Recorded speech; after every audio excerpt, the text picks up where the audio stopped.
If I didn't come to Intellectual Point, I probably would have still been trying to figure out how to re-engineer my resume or how to fill in those blanks that are very recognized today, like Security Plus, CISSP, CCNA, AWS, these things that are just pretty standard that I didn't know about specifically because I hadn't been doing this for 10 years.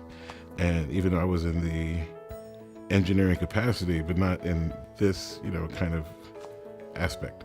So it helped to really get a sense of what do you need to know. And again, going back to Prem, he has such sharp industry experience. That's another very key thing that he brought to the course, the classes, the lectures, were these practical applications. I spotted it right away and I told him, I said, you don't get this. You don't get somebody who can keep layering the coursework. Here's the book. Okay, great.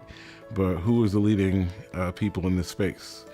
Who are the ones who are, what's the next thing coming, that people are going to be going towards, cloud, virtualization, and these things. And he could put it in context because he works with it, he's a middleman.